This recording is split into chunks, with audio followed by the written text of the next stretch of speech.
से एक लिफ्टिंग का काम चल रहा था।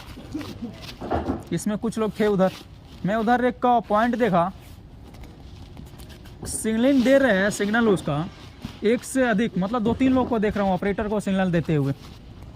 एक भाई ऊपर, एक रुक रुक रुक, एक ऊपर, ऐसे करके। तो ऐसा कभी आप लोगों का करने का नहीं है। हमारा टॉपिक इसलिए आज क्रेन रखा हूँ ताकि उस लोग बताए कि कैसे क्या करने का है। ठीक है, सबसे पहले जान लेते हैं क्रेन होता क्या है। तो क्रेन एक बड़ी मशीन होती है जो कि कोई भी मटेरियल होता है हवा में लेके लिफ्ट या शिफ्ट करते हैं किसी भी मटेरियल को, यही काम होता है ना क्रेन द्वारा।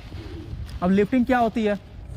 लिफ्टिंग का मतलब ये हुआ किसी मटेरियल को एक स्थान से दूसरे स्थान तक ले जाना। जैसे कोई मटेरियल यहाँ पे पड़ा हुआ है, इसको हम ले जाके वहाँ पे रखना है, तो इस मटेरियल को यहाँ से उठाने की वहाँ तक ले जाने की प्रोसेस को क्या बोलेंगे हम? लिफ्टिंग बोलेंगे। ठीक है, उसमें एक वर्ड आता है रिगिंग और रिगर। रिगर का क्या काम होता है? मटेरियल जो भी हम लोग एक स्थान से दूसरे स्थान तक स्टॉक कर रहे हैं, उसमें जो भी प्रोसेस कर रहे हैं हम लोग, जैसे हम लोग उसमें वेब सीलिंग फंसा रहे हैं, मटेरियल को वेब सीलिंग के द्वारा डिसाइकिल के द्वारा कस के एक स्थान दूसरे स्थान तक ले जा रहे हैं, वो क्या होते हैं? रिगर होते हैं। उसमें रिगिंग मटेरियल क्या होती है? वेब सीलिंग हो गया, डिसाइकिल हो गया, टूल्स हो गया, ये क्या होगा? सब रिगिंग मटेरियल है। ठीक है, तो जैसे जैसे काम होती है, ये तो बड़ी बड़ी मशीन है, इसमें हजार्ड भी बहुत बड़ा होता है। जैसे कि बता दूं इसमें क्या क्या हजार्ड होता है। फर्स्ट ऑफ ऑल, आप सपोर्ट डेट आपका क्रेन आपका 15 टन का है, उससे आप ज़बरदस्ती 20 टन का मटेरियल उठा रहे हो, क्या करेगा? वो उठाएगा, क्रेन तो पलटेगा ना वहाँ पे। तो आप लोगों को कभी ऐसा नहीं करने का है। ये सब एक रिगर को सब पता रहना चाहिए। ठीक है, क्योंकि रिगर का काम ही वही होता है। तो ये आपको ध्यान देना चाहिए। लास्ट वाला बूम निकल रहा है, 0.8 टन का उसका कैपेसिटी है। आप वो एसलाई बंद करके उसको अलार्म दे रहा था, एसलाई बंद करके ज़बरदस्ती उसका 1 टन का आप मटेरियल लिफ्ट कर रहे हैं, ये तो गलत है ना। तो हमेशा इस पर ध्यान देने का है। और जहाँ भी हम लोग क्रेन को लगा रहे हैं, वहाँ के एरिया को एक बार हम लोग को इंस्पेक्शन करना है, देखने का है कि एरिया क्या हमारा क्रेन यहाँ पे लगाने के लिए सही है। एरिया मान लीजिए कहीं गीला है, कभी गड्ढा, वहीं पे क्रेन लगा दिया, वहाँ पे लिफ्ट शिफ्ट करने लगे, तो ऐसा चलेगा क्या? क्या करेगा? डायरेक्ट पलटी मारेगा ना। थोड़ा भी बैलेंस बना तो डायरेक्ट पलटी मारेगा। तो ऐसा कभी नहीं करने का है। और रिगिंग बेहतर तरीके से होना चाहिए। रिगिंग बोले तो जो भी रिगर है हमारा, एक रिगर को पता होना चाहिए कि हम मटेरियल जो उठा रहे हैं उसमें डिसाइकिल किस तरीके से लगाने का है, वेब सीलिंग किस तरीके से फंसाने का है, हम इस मटेरियल के लिए कौन सा वेब सीलिंग यूज करेंगे। ये एक रिगर को सब कुछ पता रहना चाहिए, वरना ये सब पता नहीं तो रिगर नहीं है, क्योंकि काम उसका वही है, इसके बारे में हर चीज़ उसको पता रहना चाहिए। ठीक है, उसके बाद क्या है? सिग्नल देना। ठीक है, कल मैं देखा वहाँ पे मटेरियल को उठा रहे थे सब, एक बगल में था वो भी सिग्नल दे रहा है, वहाँ पे 2 लोग और थे फिटर लोग, वो भी दे रहे हैं। तो ऐसा कभी नहीं करने का। इसलिए क्या होता है, ऑपरेटर का दिमाग क्या डिस्टर्ब होता है। कोई एक आदमी जो उसके बारे में पता है, जिनको सिलेक्ट किया गया है कि आप ही सिर्फ दोगे, उनको ही बस सिग्नल देना है। ठीक है, बाकी किसी को नहीं देने का है। कल मैं देखा 2-2, 3-3 लोग बता रहे थे, वो किसका सुनेगा? किसी एक का देखेगा ना। तो ये कभी आप लोग का काम नहीं करने का है। उसके बाद उसमें क्या हजार्ड होता है? आप डिफेक्टिव टूल्स यूज कर रहे हो, जैसे वेब सीलिंग हो गया, डिसाइकिल हो गया, ये सबको एक बार आपको चेक करने का है। ठीक है, वेब सीलिंग कटा वटा है, आप वैसे ही लगा दी, आधे रास्ते में गया, तब तक पता चला बैलेंस बना सही से हुआ नहीं, वेब सीलिंग टूट के नीचे गिर गया, उसके साथ मटेरियल आएगा ना नीचे, तो आपको एक बार चेक करने का है।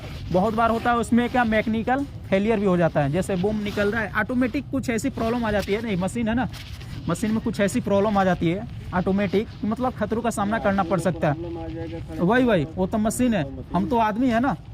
तो उसमें ऐसी बहुत ऐसी प्रॉब्लम हो जाती है, तो उसको दूरी थोड़ा बना के रखने का। ठीक है, ये तो इतना हमारा हजार्ड हो गया, लेकिन प्रिकॉशन उसमें क्या सावधानियां रखनी है ये भी तो होना चाहिए ना। तो सबसे पहले हम जहाँ भी क्रेन चला रहे हैं वहाँ पे एक बार पता करने का यहाँ का परमिट है कि नहीं। बिना परमिट का क्रेन का काम कहीं करने का ही नहीं है, नहीं तो कुछ भी हुआ तो उसकी जिम्मेदारी कौन लेगा। तो इसके लिए एक परमिट बनाई जाती है, वहाँ का एरिया का जो भी अपना इंजीनियर है उससे परमिशन लिया जाता है, क्या सर मैं यहाँ पे काम कर सकता हूँ। वो वहाँ का एक बार इंस्पेक्शन करेगा, फिर साइन करेगा उस पर, हाँ आप यहाँ पे काम करने के लिए ये सही है, यहाँ पे आप क्रेन ला के आप काम कर सकते हो। तो एक बार उस एरिया का क्या होना चाहिए, परमिट होना चाहिए। बिना परमिट का कोई भी काम नहीं करने का। ओके, उसके बाद जहाँ भी आप काम कर रहे हैं एरिया को देखकर बैरिकेडेड होना ज़रूरी है, क्योंकि कोई भी बंदा, ऊपर आप लिफ्ट कर रहे हैं, नीचे से कोई बंदा आ रहा है जा रहे हैं, क्या पता कि वो कभी ऊपर से कुछ मैकेनिकल फेलियर हो जाए या फिर ऊपर से टूट के गिर जाए, तो क्या खतरा होगा ही ना। तो ये होना बहुत ही ज़रूरी है।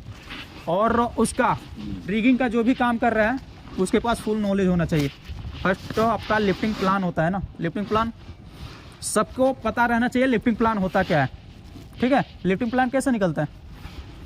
प्लान बनता है उसी में जब लिखा रहता है कि कितने टन का रिसाइकल है, सीलिंग है, कहाँ यूज कर सकते हो, कितना टन का माल उठाना है तुमको, ठीक है। सबको एक रिगर हो या ऑपरेटर हो, लिफ्टिंग प्लान के बारे में पता रहना चाहिए। बिना लिफ्टिंग प्लान का कोई भी क्रेन द्वारा या बड़े बड़े मशीन द्वारा ये सब काम करना अलाउड ही नहीं है, ठीक है। तो लिफ्टिंग प्लान के बारे में पता रहना चाहिए।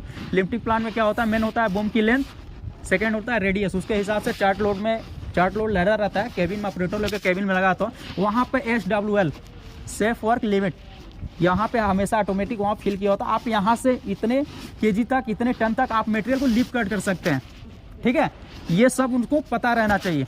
उसके बाद इम्प्रॉपर सिंगलन, ठीक है। एक से अधिक आदमी को इशारा नहीं करना का भाई इधर लेके जाओ उधर लेके जाओ। एक ही आदमी जो उसका सिलेक्ट किया हुआ है वही आदमी सिर्फ दे सकता है, ठीक है।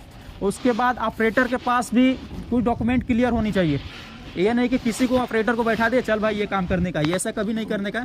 ऑपरेटर का पास उसके पास लाइसेंस रहना चाहिए, आई टेस्ट सर्टिफिकेट रहना चाहिए, फिटनेस सर्टिफिकेट रहना चाहिए, ये सब है ना, ये सब उनके अंदर रहना चाहिए, ठीक है। और क्रेन में भी TPI रहना चाहिए, PUC रहना चाहिए, और क्या रजिस्टर सर्टिफिकेट रहना चाहिए। ये सब है तो आप क्रेन भी और ऑपरेटर मतलब सिलेक्ट है, ऑथराइज किया गया है तो दोनों काम कर सकते।